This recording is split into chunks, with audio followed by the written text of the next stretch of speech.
1941, madness seizes the Japanese. Striking at Pearl Harbor, they hope to force America to their... Now China has a mighty ally. America will soon be theirs. In Chinese soldiers. Feeding an elephant with an eyedropper, an American veteran calls it. Discouraged Chinese leaders say, our arsenals make only 15 million bullets a month, just 4 per soldier. How can we fight? Americans discover there are other reasons for poor Chinese morale. Graft in their armies, generals corrupt, incompetent. The soldiers ill-shod, underfed, and sick. Major General Frank Dorn recalls his training mission at the time. A visiting American general from Washington asked me if he could see some Chinese troops marching on the road. So we drove out, and the first thing we saw, of course, was that the majority, big majority of the men had dogs of one kind or description, size, anything that they could have stolen along the way, on ropes, on leashes, on anything. And he smiled and said, here they are, the GIs the world over. They all love dogs. And I said, yes, they certainly love these. And he wanted to know what I meant by that. And I said, well, this is their rations. When they run out of rice and other food, the dogs go into the cook pots. Commanding General for America is Joseph Stilwell. A soldier's soldier, his mission is to train a Chinese army to strike back. In India, training thousands of Chinese flown back across the hump, Stilwell learns to know their true ability. But he grows bitter at their government, which cannot nourish them. He feels they can attack and win if led by honest officers, insists that Chiang reorganize his army to throw incompetence out. In Chungking, this pressure irritates the Generalissimo. He knows that victory is guaranteed by efforts of his allies. His thoughts are on the aftermath of victory, the final struggle for power yet to come. A weariness of spirit seeps through his government. Something fades. They wander alien through this anachronistic city. The fronts are far away. America's flying tigers guard the skies. Their background of big city life cuts them from direct involvement with these peasant people. Little luxuries, little pleasures occupy too many minds, too long exhausted by the years of sacrifice. Yet nonetheless, the prestige of Chiang's government grows. Foreign diplomats court his favor, do him honor. In 1943, at Cairo's Wartime Summit Conference, he sits with Roosevelt and Churchill, accepted now as equal of the great, consulted on the strategy of global war, assured of China's freedom, China's greatness in the post-war world. From Yainan's tawny hills, the communists watch all this and brood. Unrecognized by foreign powers, they know their strength is growing. Not foreign aid, but peasant emotions give power. And Mao too is hardening. Like Chiang, he thinks beyond the war to what must follow. 20 years of flight and fighting have toughened him to hardship. But his memory too is scarred. By Chiang, by white men, Russians and Americans alike. His troops swell daily behind enemy lines. His self-assuredness freezes to dogma. He has been right so often when others made mistakes. His truths become, for communists, a holy script. Colonel David Barrett, chief of the American military liaison team in Yainan, watched all this and recalls, they emphasized that they had to give the troops political training because the political consciousness of the peasants who made up the Chinese Communist armies was very low. So therefore, they said, we have to give them political training. I told them, I said, in the United States Army, we look with disfavor on giving political training. We think we should devote our whole time to military training. Well, they said that is not the case in our Army because we consider military training and political training as equally important, and one cannot be neglected for the other. Zhu De agrees with Mao. Power is what comes out of a muzzle of a gun. But ideas, politics, must motivate the man behind the gun, a concept the nationalists only dimly grasp. Theodore White recalls how powerful communist motivation could be. I went with a group of Chinese nationalist guerrillas who were organizing resistance behind the Japanese lines. And there was a young nationalist lieutenant and 2 horsemen and myself. And we traveled behind the Japanese lines for, I'd say 2 or 3 days. And then the Japanese flushed us. And we ran like mad. And they chased us all day. And by the time we arrived in a mountain village at night, the horses were completely worn out, saddle-galled and their flanks heaving. And we were as tired and just as scared. And we asked the villagers to give us water and fodder for our horses. And I heard the young Chinese officer say, "Woman Shabalu Jun, we are of the 8th Route Army." And I said to him, "Look, we're nationalists, not 8th Route Army guerrillas." And he said, "Shut up. If we tell them we're nationalists, they won't feed our horses or water them." It was the first sense I'd ever had of the political grip the communists had acquired on the minds and the hearts of the people in the occupied areas. As war wears on, American aid increases, and Chiang is pleased. Reviewing the new divisions Stilwell has trained and equipped, Chiang hoards these splendid forces.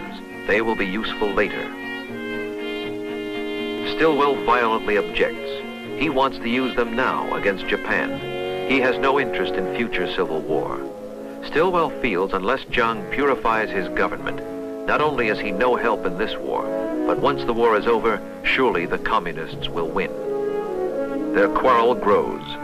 From Washington flies a mission to heal the nasty breach under Major General Patrick Hurley, an Oklahoma politician. Chiang sees this as more white man's arrogance, a meddling in the politics of China.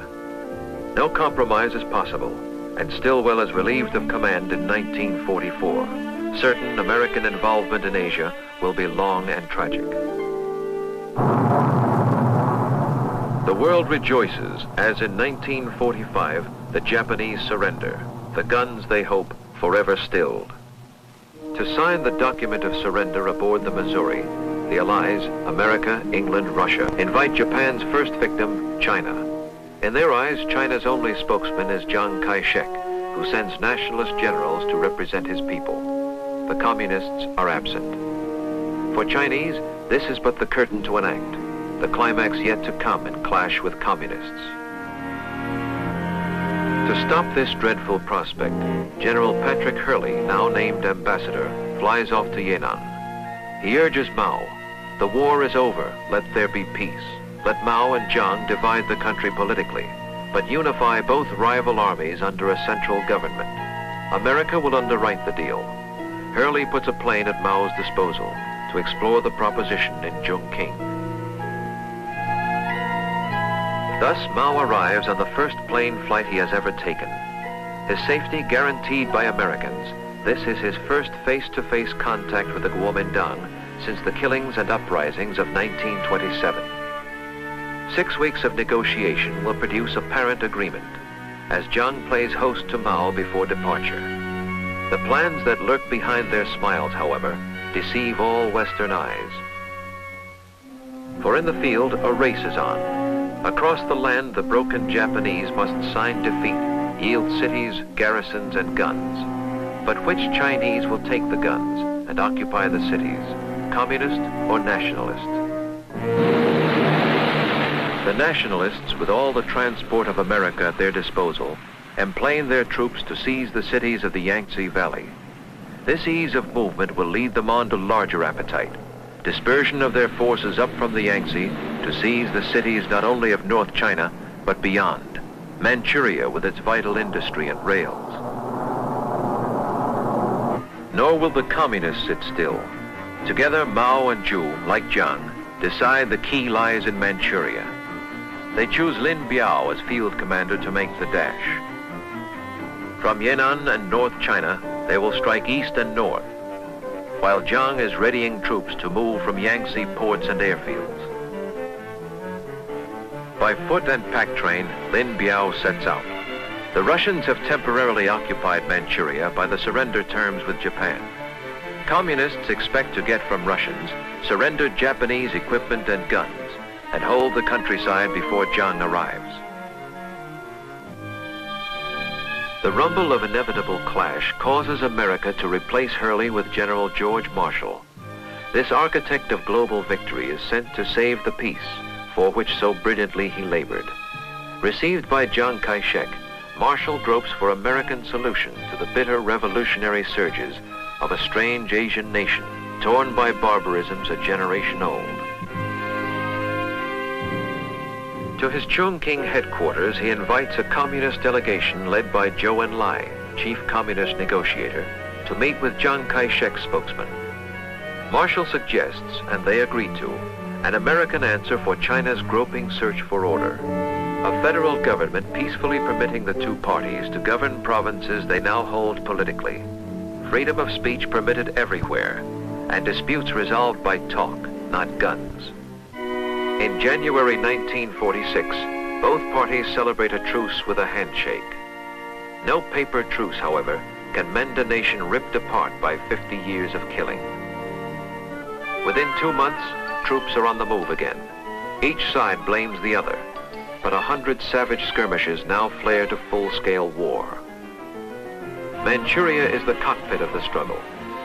The industry Japan has built and left is the greatest prize in China. Jiang's American-equipped troops seize all major cities to find a hollow triumph. The Russian occupiers have looted every factory before withdrawal. Ripped-out sockets show where great machines once stood.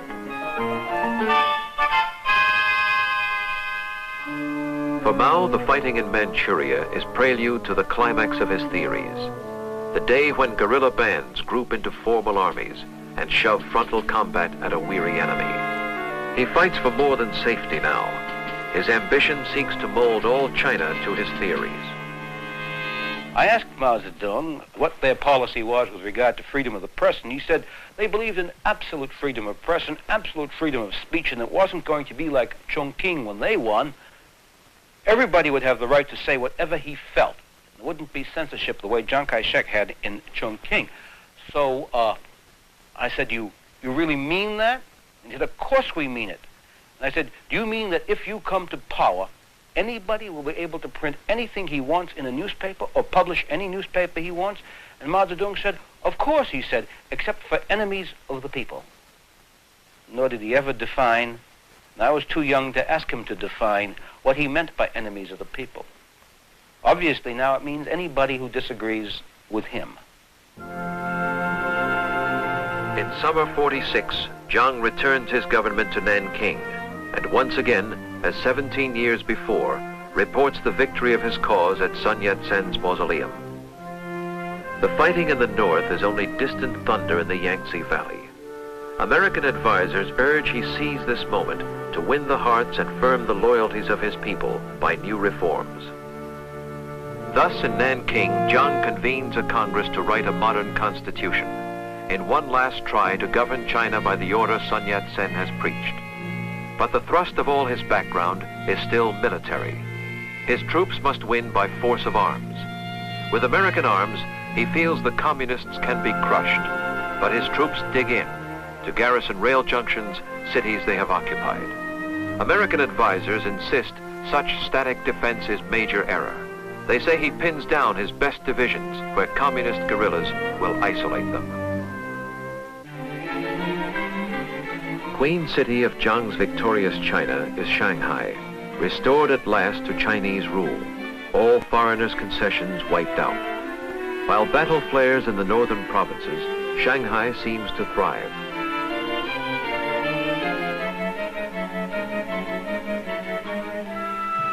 The long war's dislocation has filled the streets with hungry refugees and homeless laborers who offer muscle energy for little more than rice to feed them. But after 50 years of suffering, such sights are almost normal. What worries Shanghailanders most is this, their money. For slowly, then more swiftly, through 46 and 47, the cost of distant civil war destroys the value and the meaning of these bundled paper dollars. Inflation ruins the vital middle class of all the cities, the one great source of Jiang's political support. Novelist Stephen Becker remembers the panic years. The inflation was heartbreaking. When I got there in August of 1947, the exchange rate was 60,000 yuan to $1 American dollar. And when I left in September of 1948, it was 20 million yuan to one. But people on relatively fixed incomes were just ruined. In the summer of 1948, my wife and I had a continental dinner at one of Shanghai's best hotels. And the check came to 250 million yuan. Who lost China to the Reds, ignorant men will someday ask. But now, in 1948, sorrow scrawls its signature clear. Too many years of death and flight, too many dreams betrayed. In 50 years of barbarism, a gangrene of the spirit has set in, erasing pride and will and hope. Peace, whisper the communists to weary minds. Peace. An end to roaming. Now submit. Peace, they say, accept our mastery. And peace. Land, they say, to landless peasants, refugees. Join us, they promise, and the land will be divided. All through North China slip their cadres, calling meetings to share out the landlord's fields, which soon they plan to snatch away again. In summer 1948, Mao makes his master move. Assault by frontal armies in Manchuria. Guerrilla bands emerge from hiding, form up in full divisions, equipped with captured tanks, artillery, and guns. Jiang's garrisons are isolated by ruptured railways, hostile peasants. November 1948, Manchuria falls. Panic begins among the cut-off nationalist garrisons in North China. Surrendering by scores, then thousands, then full divisions, the equipment America has given them falls to the Reds. To America, her second homeland, flies Madame Chiang Kai-Shek in November 48 to make a last appeal for further help. But Harry Truman has had enough. Reluctantly, he tells her American involvement must end. And now the nationalists, pursued by wrath, as they in years gone by did once pursue the communists, gather at Suzhou, last bastion guarding access to the mighty Yangtze's valley. For 2 full months, Jiang's troops fight on. In January, cut off, they must surrender. 500,000 soldiers lost. The communists pour south. His spirit heavy burdened, Jiang resigns his leadership, hoping other men may court the communists for better terms. On April 1st, the nationalists send emissaries to Peking to plead with Mao Zedong. But they have passed the point of no return. No mercy, say the communists. The new mandate of heaven requires all nationalists to lay down arms within 3 weeks. 3 weeks later to the day, the communists uncoil to cross the Yangtze. First target is Nanking, the hallowed capital of the Kuomintang. But in that capital, the will to fight has turned to dust. No man will stand the ramparts. Abandoning positions, troops trudge away as silent people stand and watch. Too many warring armies have passed this desolate way to make them want to fight for any faith or any politics. No mainland refuge now remains, and fleeing nationalists embark what troops they can to cross the ocean for the island of Formosa. Shanghai hears the message clearly as foreign businessmen board up their shops. Go now, go quickly, for communism marches. Take what you can, but flee. In pell-mell haste, the Western powers evacuate the city they have built, for good and bad alike must leave. The businessmen come for profit, as well as missionaries come to heal, must say goodbye, as out the Yangtze steams the last of Western influence, and farewell to a century. May 27, 1949. Down Shanghai's princely avenues, the pleasure boulevards of yesteryear, rolls the victorious red tide. In 6 more months, all China will submit. Red Star triumphant, hoisted over the world's most ancient nation. Silently, the crowds observe their newest conquerors. Today, in 1967, the marble altars of Peking still beseech the will of heaven as always.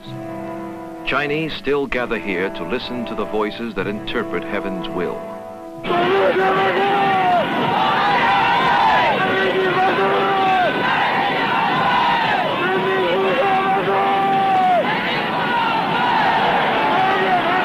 For 18 years, this man alone has tried to shape their thinking, has offered them his universal truths, a dogma changeless as Confucius, to freeze their muffled discontent and end their quenchless modern turbulence.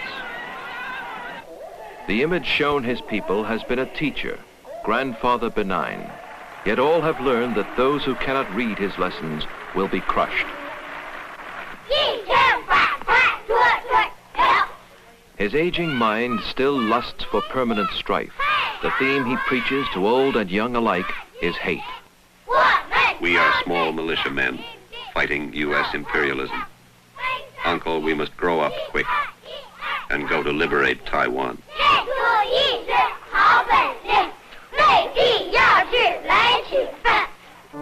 Taiwan, the object of their hate, we call Formosa. This rocky island, 90 miles off the mainland, has many meanings. To statesmen, it is the last remaining redoubt of the Kuomintang, where Chiang Kai-Shek with American arms has re-equipped an army 600,000 strong and dreams reconquest. But Chiang is pawned to American policy. He cannot move these troops or fuel them unless America lets him do so. Now 80, Chiang Kai-Shek bespeaks for mainland China another threat. To Formosa in his flight, Chiang has carried the ancient Imperial Museum of Peking, the treasures of 800 years of Chinese art, symbol of another China, beauty past. It is this echo of the past that has bedeviled Mao, who seeks erasure of all past. Yet how Mao's struggle goes, we cannot tell. At the American consulate in Hong Kong, there are cascades, mountains, piles of translations that come in from the Chinese. And these are sandy, gritty, gravelly little bits of information that are meaningless because we don't know who does what to who in Peking. We don't know how they think or how they make up their mind, because no matter how hard we study China, we cannot predict such a thing as the Great Leap Forward in 1958. We can't predict such a thing as the Red Guard purge of 1966. It's as if there were a struggle of sea monsters going on, deep, deep beneath the surface of our vision, and only these bubbles come to the surface to tell us that these are terrible struggles, but we don't know what they're struggling about. Today, in total ignorance, we strain to know of China, as once our ancestors strained to peer across the mysterious wall, not knowing myth from fact. We know industry grows. Steel production swollen 10 times to 12 million tons a year. Light industry soaring. But what comfort it gives the people, we cannot judge.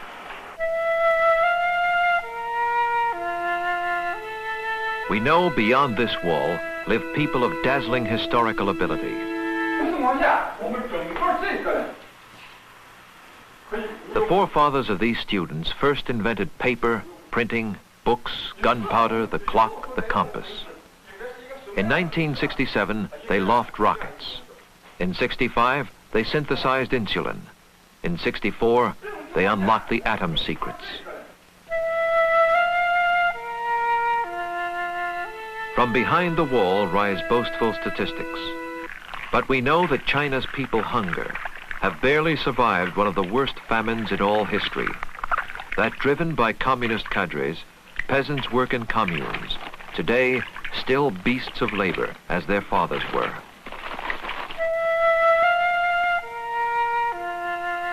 Within these walls, tyranny has tried to reach beyond the body, to the inner recesses of the soul. I woke at midnight and saw my little brother smiling. I asked him why he smiled, and he said, I dreamed of Chairman Mao.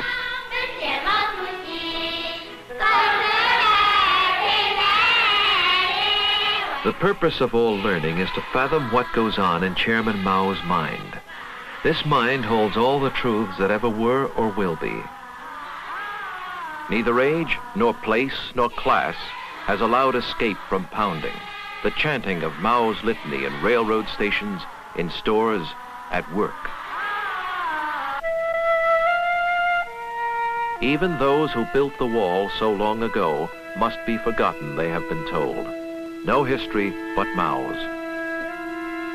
The aging leaders who shared the hills of hiding 40 years ago, trekked the long march, withstood Japan, America, the Kuomintang, must now again pass judgment on their revolution. They writhe and split.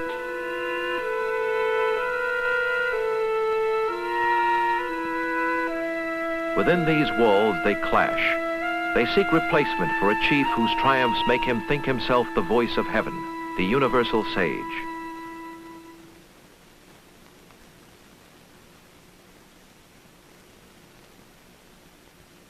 This is their bomb. In 10 years' time, there will be more. The nightmare problem of our time shapes clear: to reach the minds of Mao's successors with reason, before unreasoning bombs take up the dialogue. It does no good to mourn the past.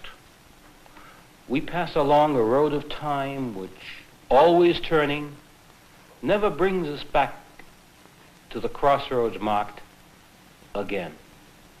Perhaps we should never have disturbed the slumbering civilization of China, or else let it wake of itself and reach for us. Perhaps China is too vast to be governed by mercy. Yet if the Chinese mind craves order, they must be brought to recognize they are the biggest factor in the world's disorder.